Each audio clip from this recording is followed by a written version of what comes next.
So today I'm going to talk about how can we improve the wireless network's performance and the various levels of the network dynamics using some stochastic and optimization tools. Okay, first we have wireless everywhere, especially in this WINLAB. From the cellular system, Wi-Fi and Bluetooth, and some battlefield application in the form of ad hoc networks. And the sensor networks are increasingly being tested and deployed, and everywhere we have satellite signals and so on. But as we know, we have a long way to go. So how can we overcome this limitation in order under some various levels of the dynamics in the network? That's the main what this talk is going toward. So in addition to the various forms in the wireless networks, we also have various forms in applications like video and voice and text messaging and file transfer and so on. And also the resulting different performance metrics like throughput or delay and fairness and energy. And but in many cases, and well, at least sometimes people just focus on just a small smart and try to optimize the system. So for example, I just want to maximize the throughput, but I don't care about the delay. But to support the various forms of these applications, the wireless networks, which are heterogeneous as well, should be flexibly designed, or at least we should understand the right characteristics of the network algorithms motivated by the various the network requirements. So the question is, how can we do that? But unfortunately, it seems to be very challenging. Well, there could be many reasons, but one of the main reasons that I think is that that's mainly due to some network dynamics existing in the wireless systems. So for example, we have a micro-level, packet-level dynamics. Sometimes a packet arrives at the system in bursts and things on and so on. And also we have at the macro level, we have a session-level dynamics where the sessions coming to the system and they leave after they finish the service. And also wireless channels are always time varying. And also the topology is also time varying due to some mobilities or the battery discharges. Okay, so the bottom line is that the efficient resource allocation in a wireless network should be designed by understanding and considering this network dynamics very well. I mean, to improve the wireless performance overall, we need to have a sort of technological advances from the DSP and coding and modulation at the physical layer to the task-specific protocol at the application layer, right? And in many cases, we need to have some cooperation among this layer in the forms of the joint optimization. And in this talk, I will propose how to use these three layers, link, network, and transport, which cover max scheduling, routing, and congestion control to improve the wireless network's performance. Okay. You may want to use some stochastic tools to model this network dynamics, for example, at the left side.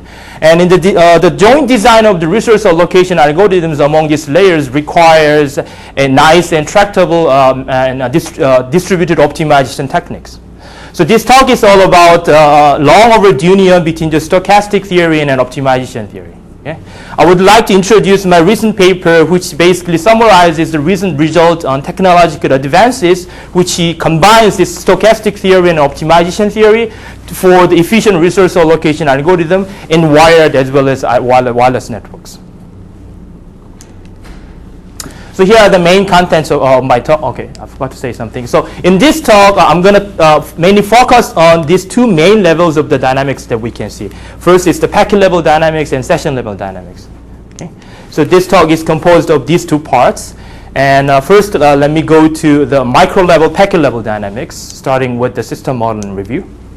So this is a system model. I assume that the system is time slotted, indexed by t, under some fixed wireless ad hoc networks where we have a bunch of sessions.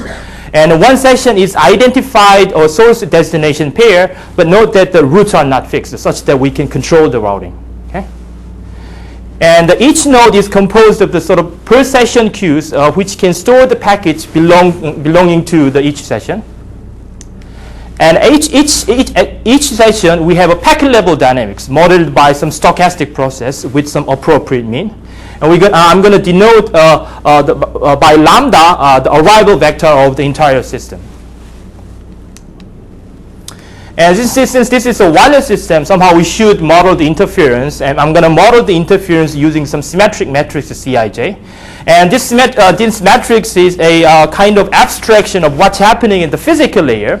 For example, on the 1/2 interference model, where the 1/2 neighbors cannot transmit and receive at the same time, people say that that's suitable for modeling of Bluetooth network or frequency of CDMA. And also, we can think of like a 2/2 interference model for the 802.11b network.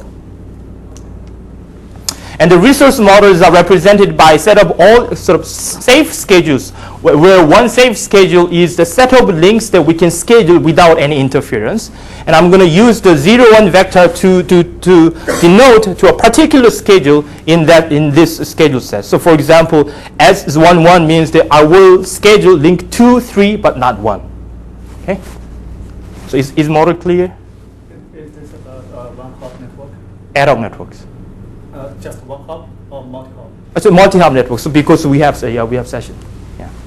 So when you're saying the roots are not fixed, what do you mean? Like you're saying that So for example, session is identified by source this, and the traffic which are going through this session can be routed from this route or this route, and there could be multiple routes.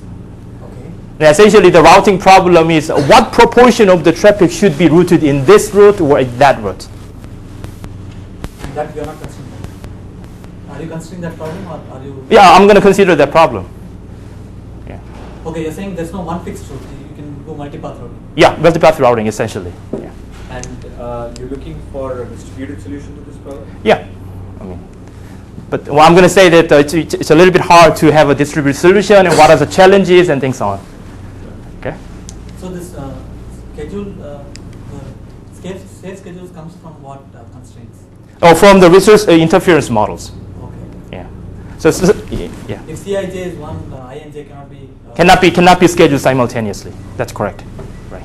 So essentially the resource allocation algorithm are two parts. First is scheduling, and the second is routing. Okay. I'm gonna go to that That's later. all you're considering. You're not considering some rate, variable rates.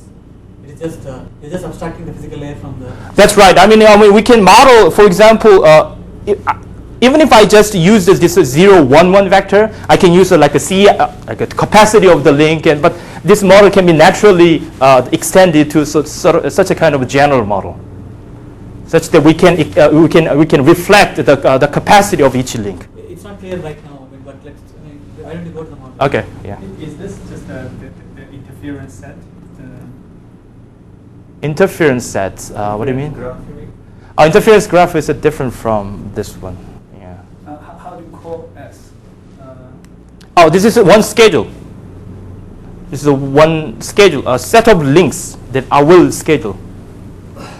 So all these links associated with Boolean variable 1 can transmit together simultaneously. Yeah. Right. Yeah. Right.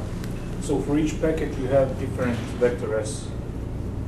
Well, at each time slot, I have to choose a different schedule, yeah, such that I can achieve something. Okay. You have to choose only the schedule, or you have to choose the routing, the set? Well, I will do the both of them. Okay. Yeah. Sorry, you have one more question. Okay. Yeah. That Cij, how do you determine that matrix?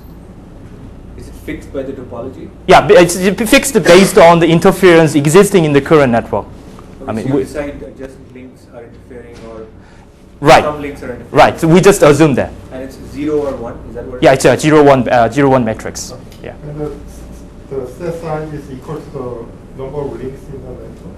So the set size here. Well, I think the set size should be the 2 to the L, where L is the number of links, because it's a 0, 1. So it's a power set of the link set. Then how about the length of the S vectors? It's the length vector. That's L dimensional vector. Okay. Yeah. Okay. Okay. So, Are you any? going to you are going to live with the exponential complexity of the scheduling problem? Yeah. Essentially. Let's move on. Okay. Okay. Spend so much time on the first slides. Okay. So depending on the conditions of the arrivals, we may have a different performance metrics. Okay, first let's look at the stabilizer of our arrival case. If we assume the only stabilizer arrival case, the objective of the resource allocation algorithm is to maximize the set of arrival rates that we can stabilize the system, where the stability means that the queues do not blow up. Okay, and we call such a sort of the maximum stability region, which is a set of all arrival vectors, as a throughput region denoted by lambda. Okay. So the arrival rates are the session arrival rates, right? Yeah. Yeah. And queues being finite in the sense like it is positive recurrent. Yeah. So because we have all per session queues at each node, so what we're interested in that these queues are blow up or not, and essentially we have to propose a resource allocation algorithm that makes the queue lengths are always finite. Then we can have a sort of the region of this, the collection or of the arrival rates that we can stabilize the system. And depending on the quality of the resource allocation algorithm, this region can be reduced or can be enlarged and things like that. But there exists a maximum stability region, right? Okay. Now, if the arrival rate is outside of the stability region, that means that nobody can stabilize the system, right? That means that we need to employ the congestion control algorithm in order to control the injection rate to the system. And this congestion control algorithm is often studied using the utility maximization framework, but basically by solving the maximize the whole aggregate utility subject to the long-term transmission rate of each session is within the throughput region. Okay, so here the performance matrix is essentially the fairness and utility, because depending on the shape of the utility function, we can provide different notions of the fairness. Essentially, that problem is how to which point at the boundary that I have to project the arrival rate in the outside of the stability region to the boundary of the stability region. That's essentially the problem is, right? But somehow you have to use the congestion control protocols to limit the point outside the stabilizable region back into the region. Yeah, yeah, sure. That's what the congestion control algorithm is. Okay, first let me give you the big picture. Okay, the big picture is that so what is our objective? Our objective is to develop this resource allocation algorithm for both of the throughput and utility case that the people want to implement in a simple and discrete manner. That's what the people's objective. Okay. And from lessons from the related work, somewhat surprisingly, the resource allocation algorithm for both cases are almost exactly equal to each other, except that the utility case requires congestion control. So the routing and scheduling are essentially the same for both cases. Okay, and also as I showed you before, the routing can be also implemented in an easy manner, as well as the congestion control algorithm can be implemented in an easy manner by just looking at the local information and things like that. The bottom line is the scheduling part is key bottleneck to achieve the distributed and the simple algorithm. Okay. Yeah. I didn't get the point. Throughput and utility are two different. I mean, what do you mean by? I thought utility can be is a more general term than throughput is a subset of the utility. Well, what you can regard, we can think of. Let me see. Not really. So when you say utility, you say with fairness. What did you mean by throughput and utility? Two different things. So in the throughput case, if we assume that the arrivals are always within the throughput region, so our objective is just to stabilize the system. But in the utility case, since the arrival rate is outside of the stability region, then we need to do some congestion control. So it's algorithm could be different. What I'm trying to say is algorithms are almost equal to each other, except that the utility case requires congestion control part. Okay. In the throughput case, if your point of operation is within the stable region, you don't need to do anything at all, right? Or do you still need something? No. If the arrival rate is within the stability region, some stupid resource allocation algorithm can make the system unstable. Oh, yeah. Right? Yeah. I mean, the fact that arrival rate is within the throughput region, that means that there exists a resource allocation algorithm that we can stabilize the system. But we don't know how can we do that? Okay, so this is sort of the big picture. So I mean, due to time constraint, I'm gonna focus on just the throughput case, because congestion control algorithm from some lessons from the related work can be easily developed using something called the dual decomposition of the original the central optimization problem. Okay, so I'm gonna focus on this throughput case because main bottleneck is this link scheduling part. Okay, let's see the structure of the throughput case then. So how they do at the routing layer. At the routing layer, they decide the session to serve at each link. And how they do that? At each link, the system will choose the session with something called the maximum differential backlog. Okay? What is the differential backlog? Differential backlog is essentially the queue length different from the downstream node and upstream node. So for example, suppose that we have just a simple linear network and we have 2 sessions, okay? And queue length of blue session is 8.4 and 16.2. Then the differential backlog of blue session is essentially 4 because that's 8 minus 4. And in this case, that's 14. So at this link, I'm going to choose the red session as a session that I will serve at this link. And we can do the similar thing on at other links. Like sometimes the blue session can be selected. Okay? So in this, they assume this is a time-slotted system. And, yeah, I assume the time-slotted system. Yeah, right. At the scheduling layer, what it does is that each link will use the maximum differential backlog as its queue length, and each link will basically exchange the control messages to determine a schedule in a discrete manner. I mean, hopefully. So when I say the queue length, that means the maximum differential backlog which is chosen at each link. Okay? So that's why the people think say that okay, this is a queue length based scheduling, because essentially they determine the schedule based on my queue length and the queue length of my neighbors. Okay? So the contribution of our work is that essentially investigate how the performance changes by proposing a generalized and a parameterized algorithm in the generalized framework, because the scheduling is the main key part, main bottleneck part. And this is generalized framework will include a wide class of existing algorithms, and more importantly, and different from existing approach, it will provide some guidelines to the future algorithms such that we can make a right choice. And in addition, this generalized framework will show us some interesting trade-off among the complexity and throughput or delay, and throughput or utility and delay, which I will show you later. This is just a summary. And the engineering application is that, okay, this generalized framework can give us the right characterization of existing algorithms, and also some, as I mentioned before, some future guideline to future algorithms. For example, I developed one scheduling algorithm, okay? Then, okay, I can check whether this algorithm is Pareto efficient or not by placing that algorithm in this 3D, trade-off space, and which will motivate us to make additional effort to further improve that algorithm. Okay, you will see what that means so more clearly. So let's look at the something called optimal scheduling, which makes the entire resource allocation algorithm throughput optimal in conjunction with the maximum differential backlog routing. Okay, so this is called the max-based scheduling, and what it does is that essentially out of all schedules, it will choose the schedule whose aggregate queue length is the largest. Okay, let's look at the example. Suppose that we have 5 links, and these are the sort of the numbers of the queue length.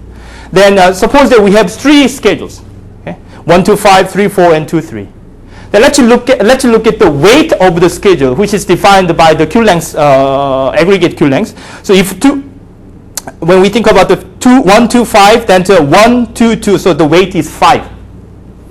And another case is 3, 4, then 3, 4 is 18. And similarly, this is 12. So out of these schedules, then we're going to choose this schedule 3, 4. Okay?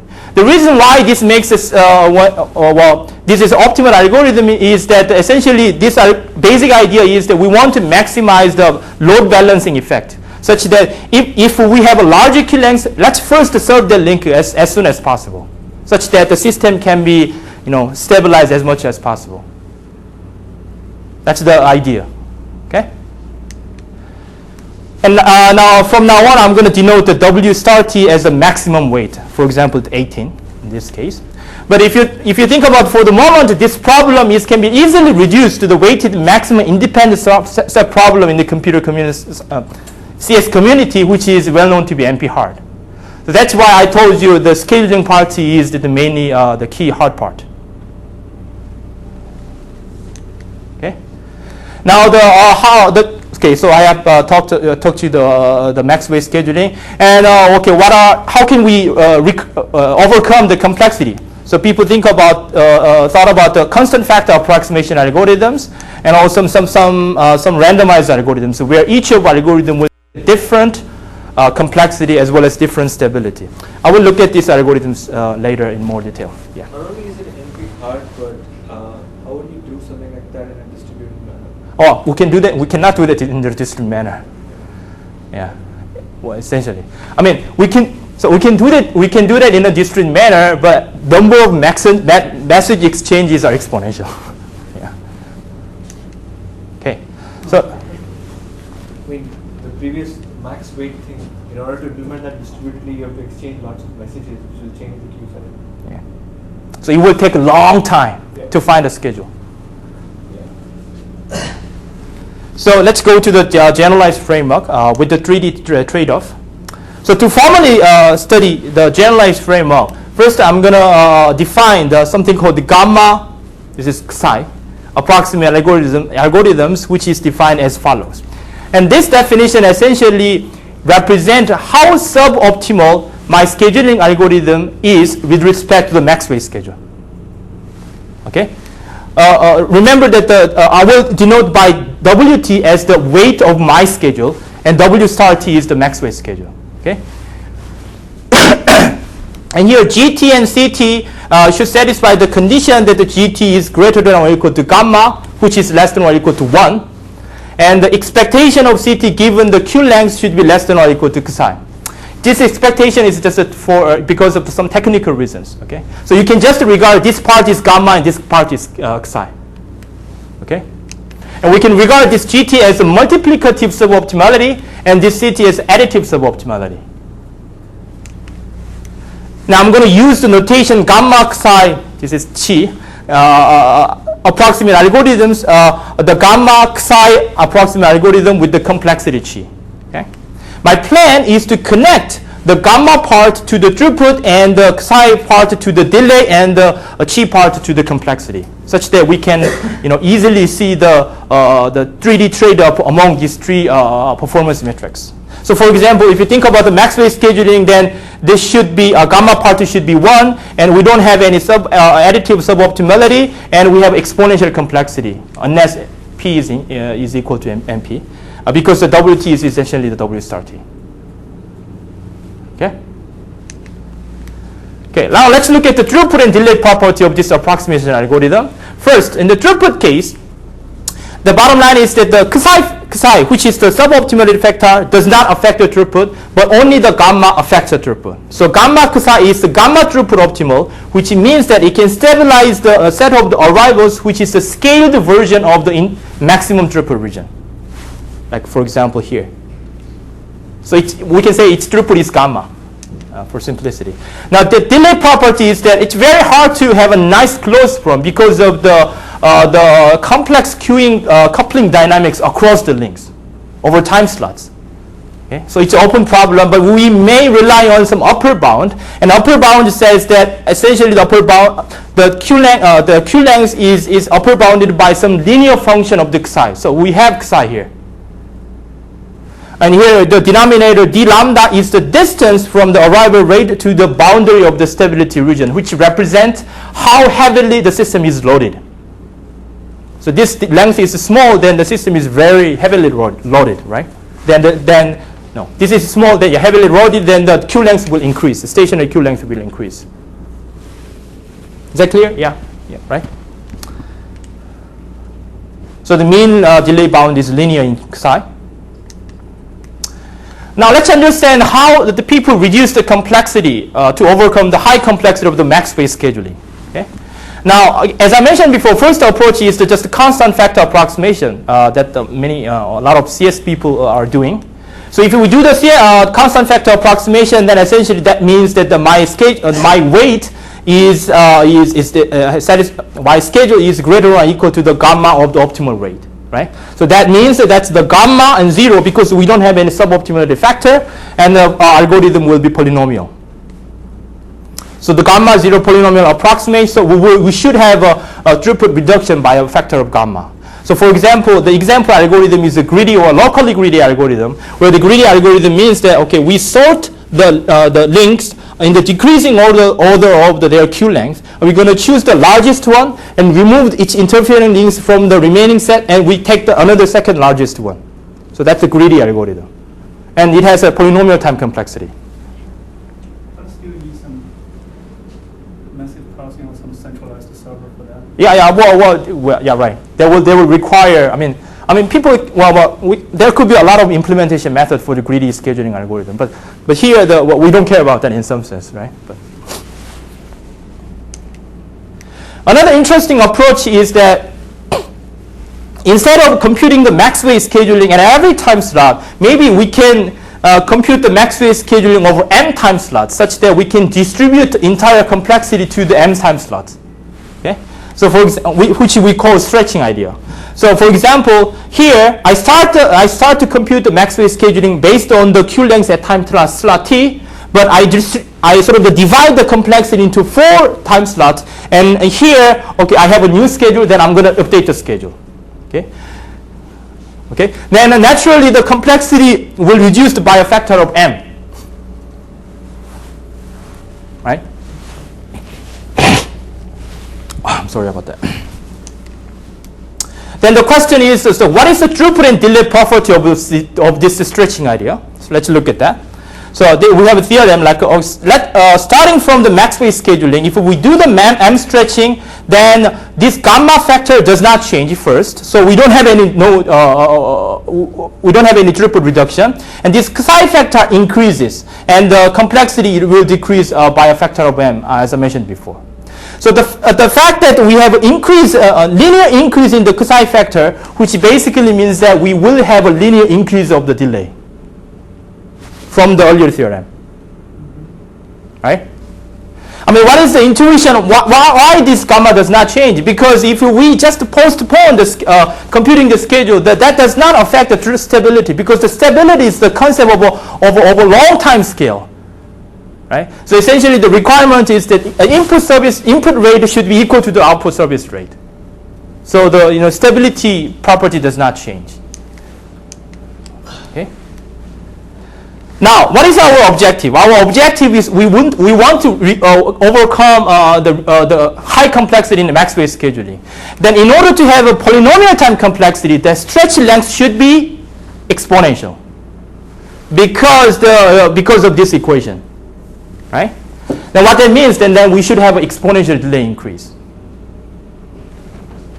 We can do the similarly from like a general gamma Cauchy algorithm, but I explained, for some simplicity, I explained starting from the max-way scheduling. So the key message is that, okay, we do the constant factor approximation, we have a throughput reduction but reasonable delay. But if we do the stretching idea, then no throughput reduction but large delay. Right? So now, even if I explain the stretching idea is not that kind of sophisticated distributed algorithm, right? That's just an idea, okay? So the question is, how can we transform the stretching idea to the nice distributed algorithm? Well, we can do that, but actually in the related work there are many researchers which using that idea, even if they did not say it's a stretching. So that's essentially I'm embedding this the existing algorithm to my generalized framework. Okay, so let's this algorithm is called pick and compare algorithm, and pick and compare algorithm is composed of the pick operation and compare operation. What is pick operation? In the pick operation, my algorithm, which is randomized, my algorithm will randomly generate one schedule out of entire schedule, with the condition that my random schedule is equal to the optimal schedule should be the probability my random schedule is equal to the optimal schedule should be lower bounded by some delta, whatever it is small. Okay?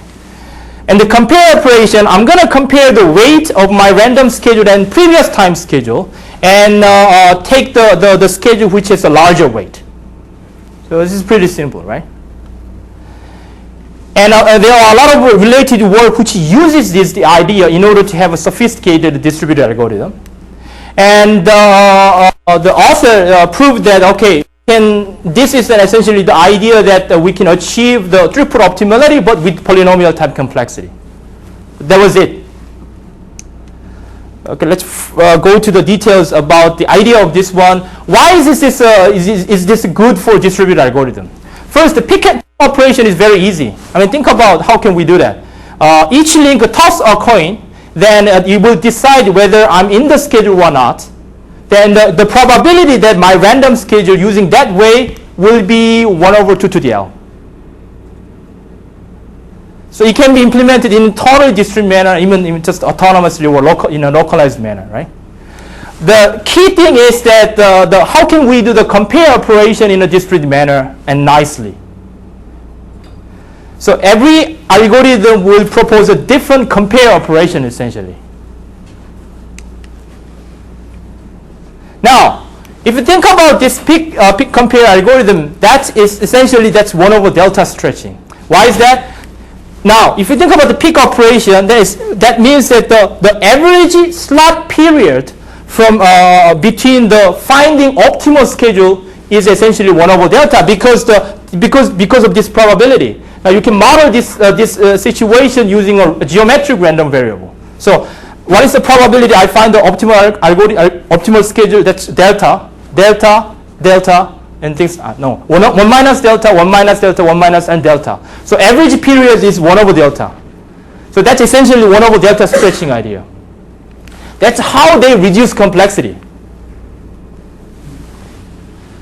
Okay. Then again, using the same argument, we should have a delta should be 1/2 to the L in order to have a polynomial time complexity where every paper using the pick and compare, essentially delta is 1/2 to the L, order of 1/2 to the L. Okay. The reason why I was thinking about this idea is that whenever I see the paper, people say, okay, with very small complexity, I achieve the throughput optimality and things like that. But what I'm saying is that there could be another performance metric that should be paid as a cost. How can we do that nicely in a generalized framework? That was the starting point of my research. So all the argument in the previous slides will give us interesting distributed trade-off, achievable trade-off. So we start with the Maxwell scheduling, that's 1, 0, the exponential. And by doing some stretching, then we have the complexity reduction from the exponential to the polynomial, but exponential delay increase. Okay. Although nobody proposed the algorithm, even we can do the same thing for the polynomial time algorithm because even the complexity polynomial, it might be very difficult to implement it. So if we can further reduce the complexity by stretching for example, the greedy algorithm, and delay will increase, but not as much as the stretching of the Maxwell scheduling. Okay.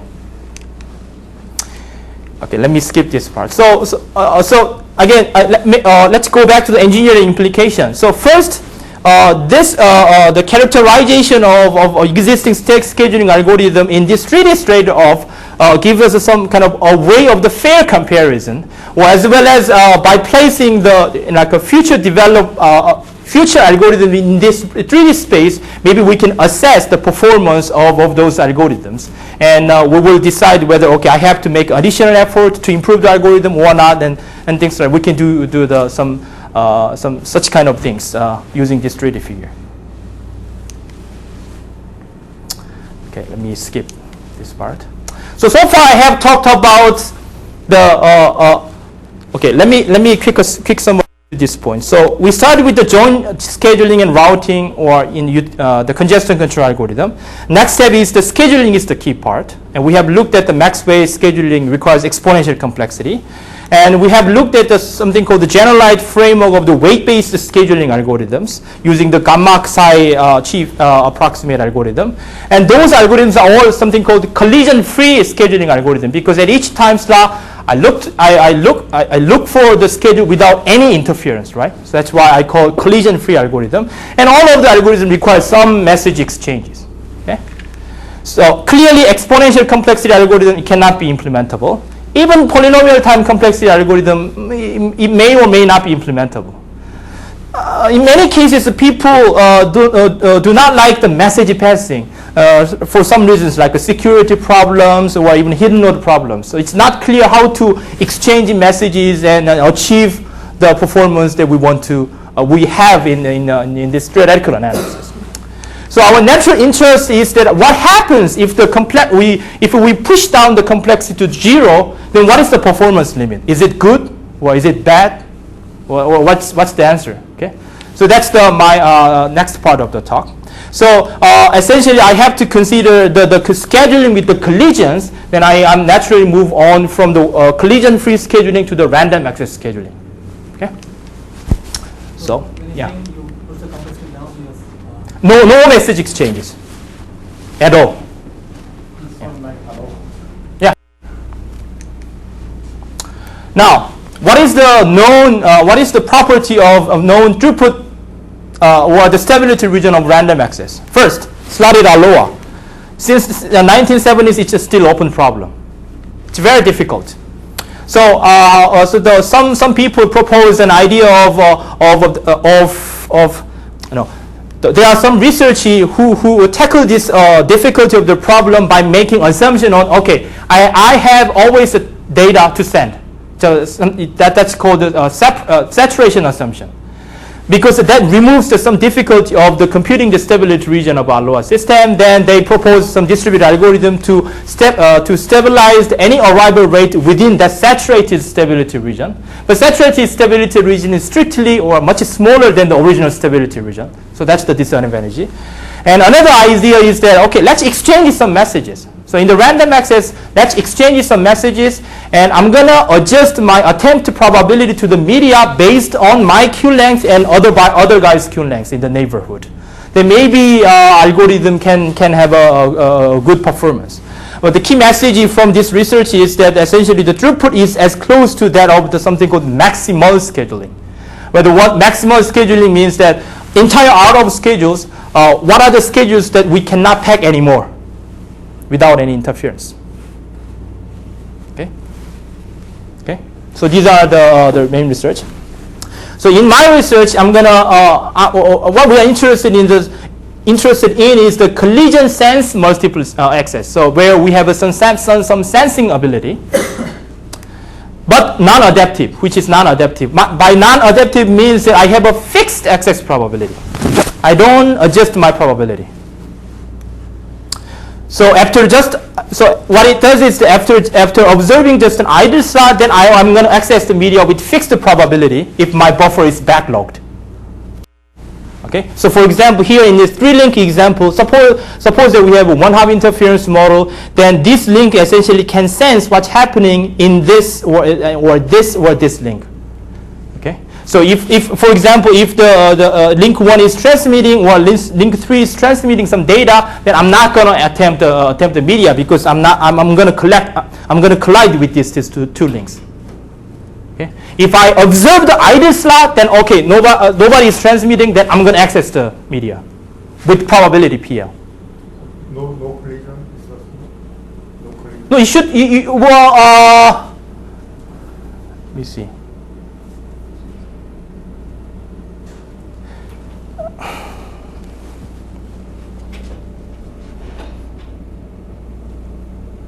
Yeah, I think the current model does not include any collision.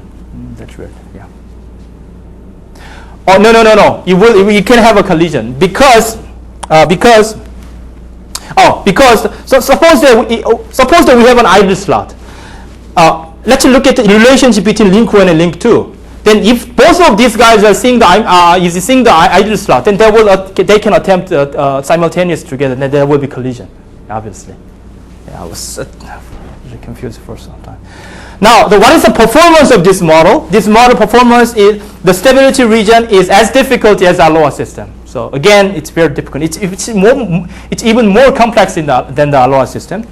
And I'm going to use the slotted system where the one slot duration is beta and the packet duration length is 1. Okay. Any questions? Just the model, not the result, because I didn't go to that. Okay, so the problem is very difficult to analyze. Okay, so I'm going to look at some particular regime which reflects the practical situations. What is the situation? The situation is that the one packet takes a multiple time slot, and this regime is motivated by the recent LAN standard, or even a lot of research results that even non-adaptive CSMA algorithm achieves very high throughput when we use the large packet lengths. And the intuition is very, very simple, right? If we use the larger packet lengths, then if I grab the channel, then I stay on the channel for a long time, such that the channel usage will increase. Okay? I mean, there are a lot of system-based research, but the question is, how can we mathematically study that? So our contribution is that is of mathematical understanding why good performance for of the just non-adaptive ALUA for the large packet length regime. And another contribution is there any other way to provide is there any other way such that we can have a better performance by just modifying the algorithm just a little bit? Okay, that's the mainly two parts. So in the model here, you don't consider the channel dynamics, right? You don't consider. Yeah, we don't consider channel dynamics in this model. But if you consider channel dynamics, then if you use the for non-time, it could be worse. Yeah, it could be different. Yeah, this is just a starting point of what's happening using when we have a large packet length regime. Yeah, that's correct. Yeah. Okay. So to analyze the system, we assume we sort of use the two system models. First is synchronous system, and second is asynchronous system. Okay. So I'm not going to talk about this asynchronous system, and I'm going to focus on the synchronous case. But I'm glad to discuss this asynchronous system offline after the talk. At the synchronous system, the system has a notion of the frame, where one frame consists of the contention part and the data transmission part. Okay, and M is the number of contention slots, and epsilon is the entire contention period, such that the beta multiplied by M is epsilon.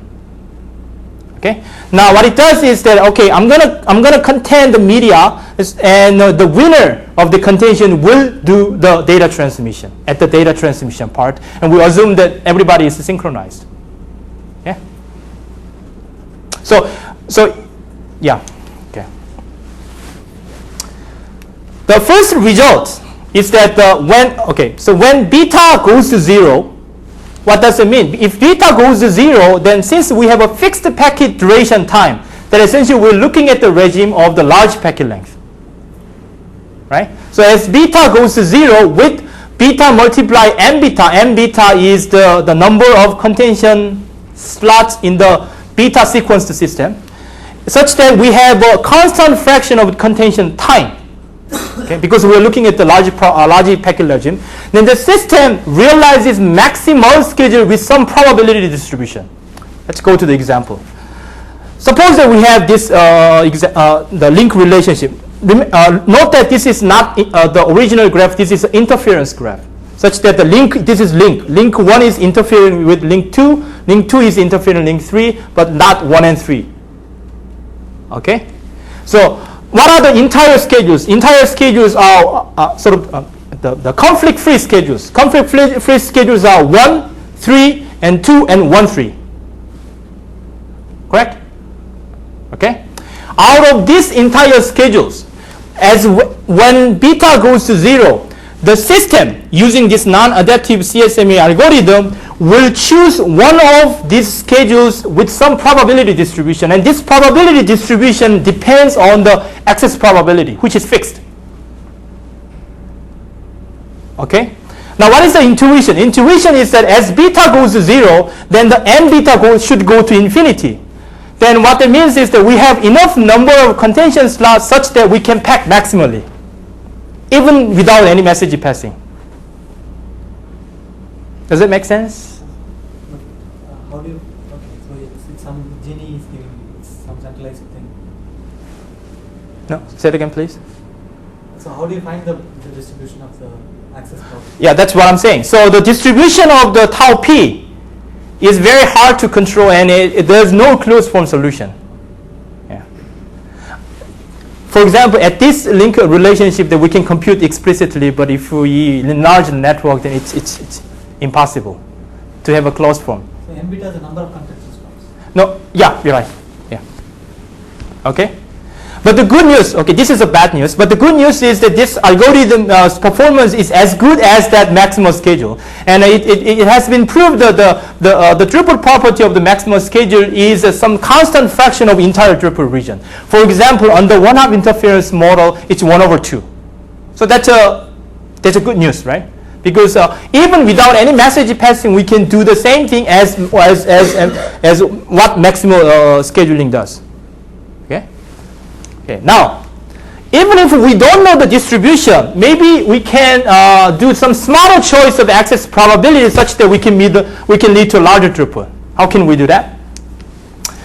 Okay, so we are looking at the sequence of the system such that the beta goes to 0, and the access probability is going to 1. So that's why I call the large probability regime.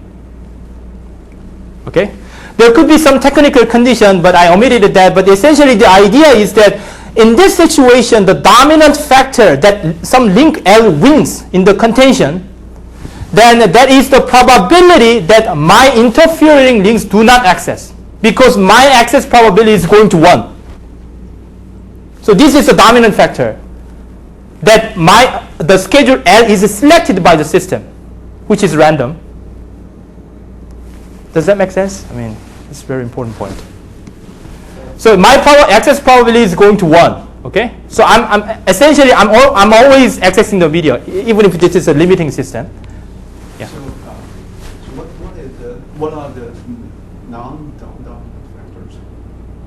What are non-dominant factor? That's the probability that I access the media.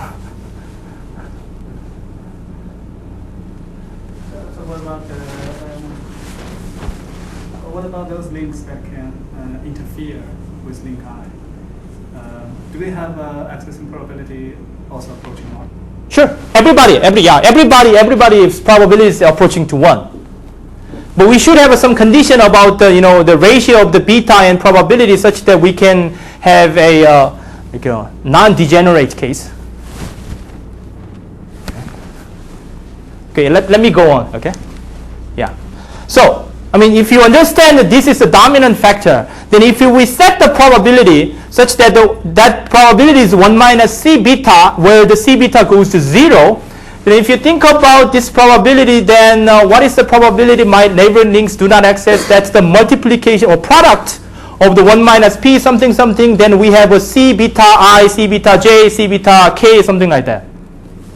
Okay? Now what happens if the C beta goes to 0? Then essentially as beta approaches to 0, then system realizes something called the minimum degree greedy algorithm. First, let me look at the example of what the minimum degree algorithm. Look at this example again. So this is an interference graph. What is the degree of the link 2? That's 2, because this.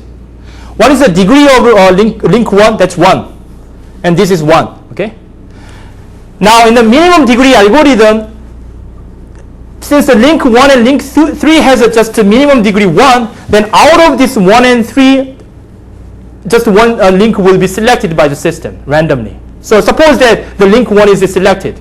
Then the link 2 is essentially the sensing the neighborhood such that, okay, I'm not gonna access the media. So the link 2 is rejected. No, it's removed. Then again later, then this 3 will be selected. Okay. So that's the minimum degree greedy algorithm, and the reason why we have this algorithm is that by understanding this dominant factor, the link L wins. So there is no restriction. Is there some condition on the number of links in the network? No. for small number of links, this is. Yeah, right. That's essentially the example. Why is that? Because C beta goes to 0. So, for example, the key idea is the C beta square and C beta. So, which decays faster than? The C beta square decays to 0 faster than the C beta. That's what the idea is essentially. Yeah. So the link having the larger number of interference cannot be selected. So, overall, max-phase scheduling is the best. In terms of the stability or throughput region. Maximum scheduling is sometimes 1/2, sometimes 1/3, or something like that. But the minimum degree algorithm is much better than the maximum scheduling algorithm. That's for sure, because it's one of maximal scheduling. Okay. And also, Google told me that the minimum degree algorithm especially has a good performance for sparse and low degree graphs. So that's a good sign. Is this related to? There is one slide. There says bipartite graph. Yeah, switches scheduling. You mean? Okay. Yeah. What? So is this results related to the assumption by bipartite? No. No. In an arbitrary relationship of the interference, it doesn't matter actually. any restriction on network topology. Yeah, so any questions about this? Yeah. Okay. Let me remark that in addition to this synchronous case and large probability, in the paper we have a small probability regime also that also leads to the minimum degree algorithm. And the asynchronous, we need to have a different tool to analyze the system because the system is not reset at every frame and it's time correlated, right? Because each link has its own slot access process, so we need to have a different tool to analyze system, and we used something called the loss network model to analyze asynchronous case. Okay, in the 3D space, what is now the question is, what is the delay property of the random access? I don't know. So I'm working on that, and maybe it's impossible, but maybe I have to use some asymptotic techniques like a heavy traffic approximation or large deviation technique. But it's not that easy compared to max weight or the greedy schedule, even the bound. Okay. So far I have to discuss about the micro level dynamics, where essentially the packet arrivals are stochastic. Then how can we maximize the throughput? How can we provide the maximum utility such that some notion of the fairness to be guaranteed to the system? Okay, let's move back and ignore the packet details and let's look at the larger time scale, which is running at the session level dynamics. So in the session level dynamics means ignore the packet level details. Packet basically arrives in burst. Like you arrive at the system with the file you have to transfer. That's what essentially this model is doing. So I think I have to start talking about by the seminal work by Kelly Nye paper where he proposed very famous notion of the network utility maximization, and he assumed the infinite backlog assumption where I always have the data to send, right? But in fact, sessions arrived with the random finite file size, and if they finish the file transfer, then they will leave the system. So there will be some dynamics. So that's what I call the session level dynamics. Okay. So it's always good to use example to explain the system. So we have 3 links and we have 2 sessions. Okay. Now, in order to model the session level dynamics, I assume that the sessions are arriving at the system according to the Poisson process with the intensity lambda I, where the I is the session class, again, which is identified by the pair of the source and destination pair, and it has exponential file size with mean 1 over mu I. Okay. Now, then what happens, the system dynamics can be represented by the number of sessions in each class. That's what I denoted by NIT. Okay, it's time varying random process now. Okay. So whenever session configuration changes, how the session level dynamics interact with each other, interact with the packet level resource allocation, and this is the way of how they do that. So whenever session configuration changes, the network will redistribute the network resources to each session such that this function is maximized. So NIM is number of sessions? Number of sessions in class I. Yeah. So first I'm going to explain the notation phi. The phi is the total resource rate which is allocated to the session class I. And this total rate is evenly distributed to the sessions in that class. That's why I use the phi divided by NIT, but I have what NIT is here. Okay? That's mainly using the idea of the Kelly's norm idea. Is everybody clear about the model? Okay, where this rate should be chosen by the sort of the set of all, the rates that can be given by packet level resource allocation algorithm. Okay, so that's how the session level dynamics and packet level resource allocation algorithm interact with each other. Okay, so for example, in this red region, in the wild case, it's very simple. Essentially, the red region is that the summation of the resource rate should be or less than or equal to the capacity of that link. In the wild case, so this is the red region. So essentially, what the TCP does, right? Whenever session changes, then TCP will not converging, but will converge some rate and so on. So instead of looking at various forms of utility functions, then let me focus on something called alpha fair allocation, proposed by Moore and Walland at UC Berkeley. And this function is good because first it's always concave whenever we have for whatever value of the alpha. So it's easy to it's amenable to the distributed implementation by some taking again the dual decomposition of the optimization algorithm and so on. Okay, but more importantly, using these utility functions, it can define the popular notion of the fairness, ranging from the max-min fair and throughput maximization, including the proportional fairness. Okay, so a lot of people says that if we have a large value of the alpha, then we are saying that we are providing the more fairness because sometimes people think that max-min fairness is a sort of the extreme fairness that we can provide in the network. It's most sort of the fair allocation algorithm. Okay, so let's review the result of the wired network. Okay, I don't have much time.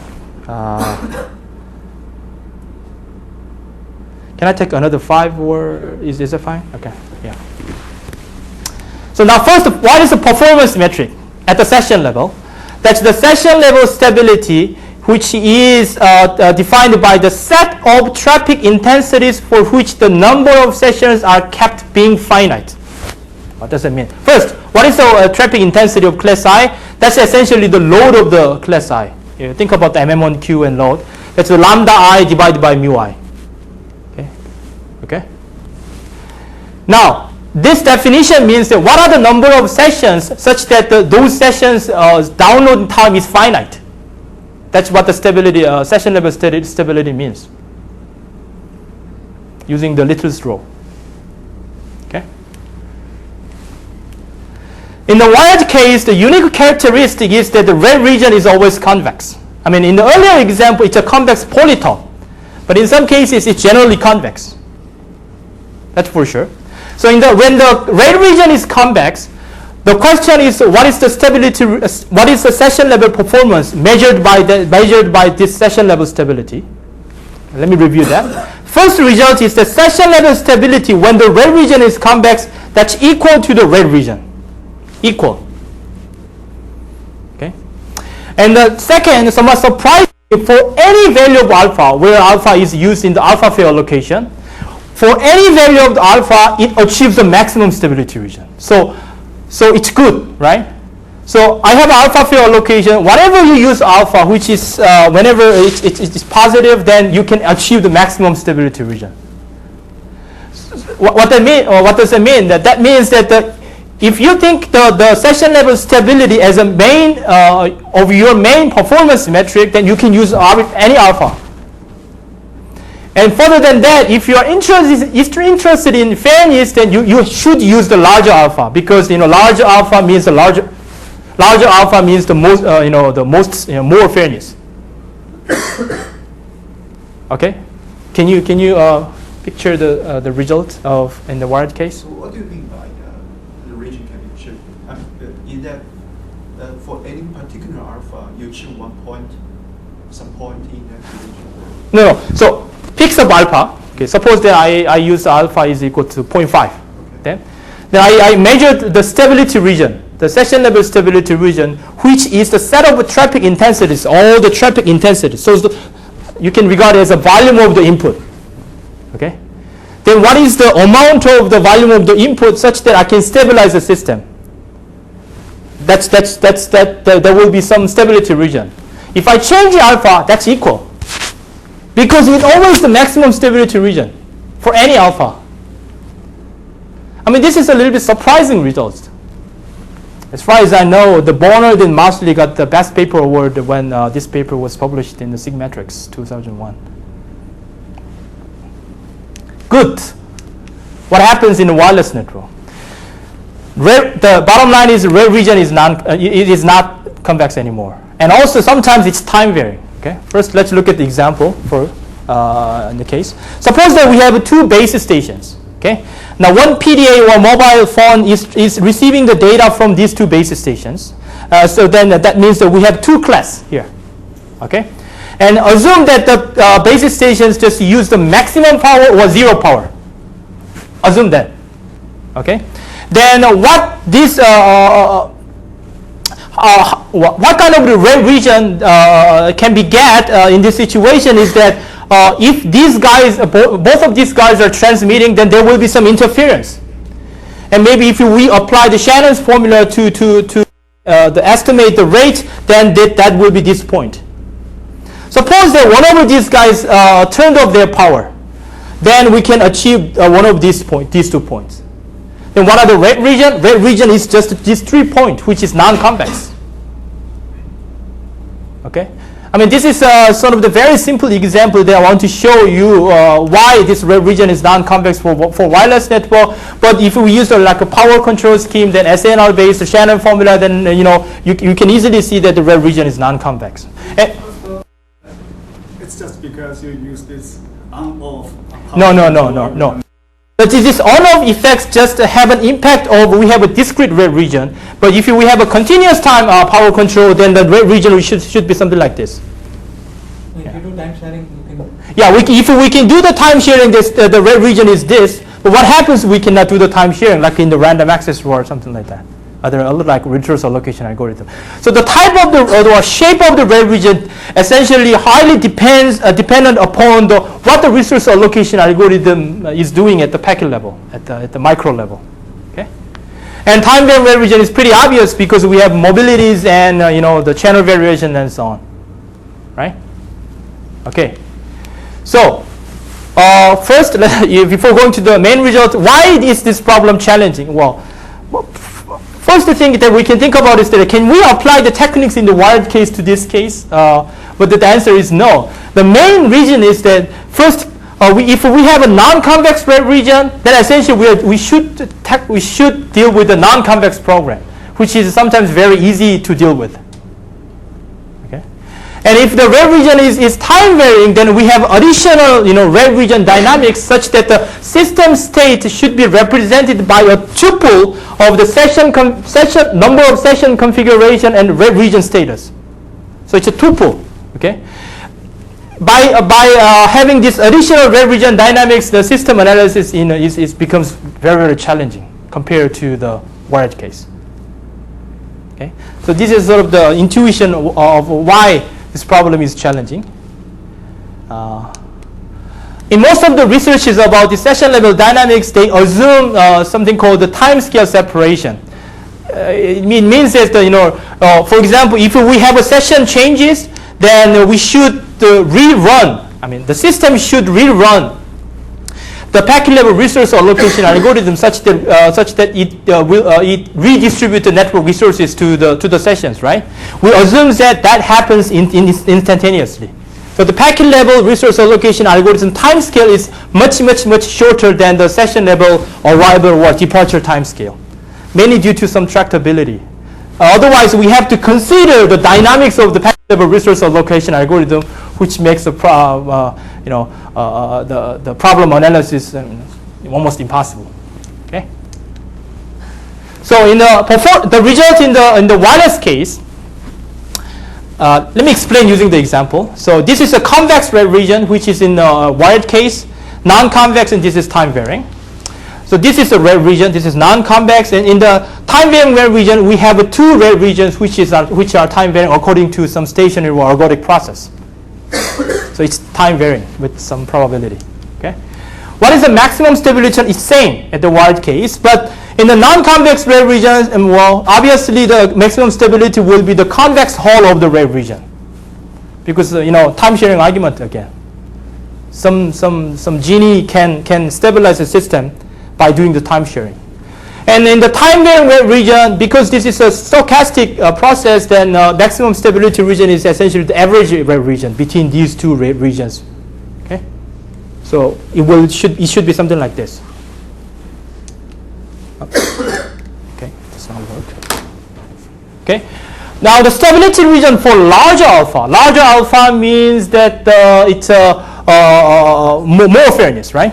If we have a larger alpha, then the stability region for the wired case is again same, but the stability region for the non-convex and time varying will be strictly smaller than the red region.